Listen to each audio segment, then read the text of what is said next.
হে guys, আসসালামু আলাইকুম। This is Bangladeshi blogger Momnur. I hope সবাই ভালো আছেন, আমিও আলহামদুলিল্লাহ ভালো আছি। চলে আসলাম নতুন দিনে নতুন একটি ব্লগ ভিডিও নিয়ে। আশা করি ভিডিওটি আপনাদের ভালো লাগবে। নতুন বাসায় আসার পর আমার অনুভূতিটা একটু অন্যরকমভাবে কাজ করছে। তো আসলে অনেক দিন পর আপনাদের সাথে ভিডিও আপলোড করার চেষ্টা করি, যেহেতু আসলে টাইমটা আমি পাই না। তো যার কারণে যখন আমি টাইমটা পাই তখন আপনাদের সাথে ভিডিও আকারে একটু আধটু শেয়ার করি। তো যার কারণে আসলে ভালো লাগা থেকে আমি এই চ্যানেলটাতে কাজ করে যাচ্ছি। আশা করি আপনারা আমার পাশে থাকবেন। এখন খুব সকাল সকাল হয়ে গেছে, তো হচ্ছে আমি নামাজটা আদায় করে ফ্রেশ হয়ে তারপর হচ্ছে এখন আমি আমার বাচ্চাকে স্কুলে পাঠিয়ে দিচ্ছি। তো মোটামুটি আমার স্কুলটা এখন বাসা থেকে একটু দূরে হয়ে গেছে। তো ওকে হচ্ছে আগে রেডি করে পাঠিয়ে দিয়ে এখন হচ্ছে আমি অন্যান্য কাজগুলো করে নেব। যেহেতু বাসা শিফট হওয়ার পরে অনেক কাজ বেড়ে যায়, তো আমিও কিন্তু তার ব্যতিক্রম নয়। আমারও অনেক কাজ জমে গেছে। তো যদিও আপনাদের সাথে আসলে প্রতিদিন ভিডিওগুলো শেয়ার করতে পারি না আমার এই চ্যানেলটা থেকে, তো যার জন্য হচ্ছে আমি অল্প একটু আধটু যে কাজগুলো করে নিচ্ছি সেই সাথে আপনাদের সাথে শেয়ারও করছি। আসলে নতুন বাসা শিফট হওয়ার পরে একটু কাজের চাপটা বেশিই থাকে, যার জন্য আসলে ইচ্ছে থাকলেও উপায় হয় না যে আমি আপনাদের সাথে ভিডিও আকারে শেয়ার করব আমার সমস্ত কাজ A to Z। তো তারপরেও ইনশাল্লাহ আমি এখন থেকে চেষ্টা করব আস্তে আস্তে প্রতিদিন অন্তত 2-1টা ভিডিও দেওয়ার জন্য। আশা করি আপনারা আমার সেই ভিডিওগুলোর অপেক্ষায় থাকবেন। ভিডিওর এই পর্যায়ে আপনি আছেন কিনা আমি জানি না, যদি তবে থেকে থাকেন প্লিজ আমার চ্যানেলটিকে সাবস্ক্রাইব করে আমার পরিবারের বন্ধু হয়ে থেকে যেতে পারেন।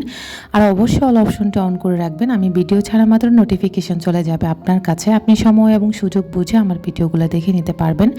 আর প্লিজ একটি লাইক দিয়ে ভিডিওটা কন্টিনিউ করবেন। যদি বেশি ভালো লাগে আপনার ফ্রেন্ডস অ্যান্ড ফ্যামিলির সাথে আমার চ্যানেলের লিঙ্কটা শেয়ার করতে ভুলবেন না। পুরনো বাসা থেকে যেহেতু নতুন বাসায় এসেছি, তো পুরনো সমস্ত বাজার তো ওখানে শেষ। এখন নতুন বাসায় এসে হচ্ছে নতুনভাবে বাজার করা হয়েছে, তো যেগুলো এখন আমার মানে কাজের উপরে কাজ বেড়ে গেল আর কি।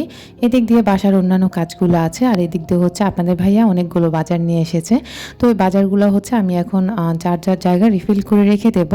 আসলে যেহেতু নতুন বাসায় শিফট হয়েছি, তো কাজ সব দিক দিয়ে একটু বেশিই থাকবে। এগুলো কোনো আসলে ম্যাটার না, তো ওগুলো করে নিতে হবে আমাকে। এদিক দিয়ে কি এনেছে আমি আপনাদেরকে বলি। রসুন, আদা, তারপর হচ্ছে ডিম, চা পাতা, এরপর হচ্ছে বিস্কিট, তারপর হচ্ছে চিনি। এগুলো আসলে আমার মানে ইমার্জেন্সি ভাবে লাগবে, যার কারণে হচ্ছে নিয়ে এসেছিল। মাশাআল্লাহ, এদিক দিয়ে হচ্ছে আমার ছোট ছেলেটা একদম হুজুর সেজে বসে আছে। তো দেখে আমার খুবই ভালো লেগেছে, যার কারণে ভিডিও ক্লিপটা আপনাদের সাথে শেয়ার করেছি। তো ওর জন্য আপনাদের কাছে অবশ্যই দোয়া চাই। ও কিন্তু অনেক অসুস্থ ছিল, আপনারা সবাই ওর জন্য দোয়া করবেন বেশি করে। আপনাদের কাছে আমার এই চাওয়াটা সবসময় থাকবে। এদিক দিয়ে হচ্ছে একটা মুরগিও এনেছিল, তো সেই মুরগিটাকে ফ্রিজ থেকে বের করে এখন আমি পানি দিয়ে ভিজিয়ে রেখেছি। আর ওই সাইডে যে ডিমগুলো এনেছিল ওই ডিমগুলোকে আমি এখন হ্যান্ড ওয়াশ দিয়ে ওয়াশ করে নেব।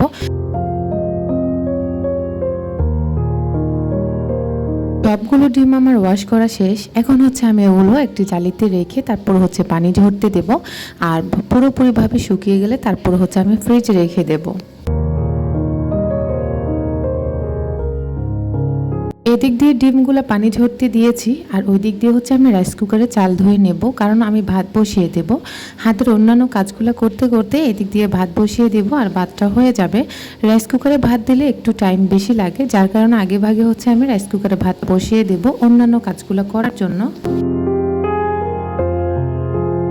ওই দিক দিয়ে ভাতগুলো হতে এদিক দিয়ে হচ্ছে আমি আদা ছিলে নেব, যেহেতু আমার আদা রসুন ব্লেন্ডার করা লাগবে, যার কারণে ওই দিক দিয়ে হচ্ছে একটু কাজটা আজকে বেশি বেড়ে গেছে।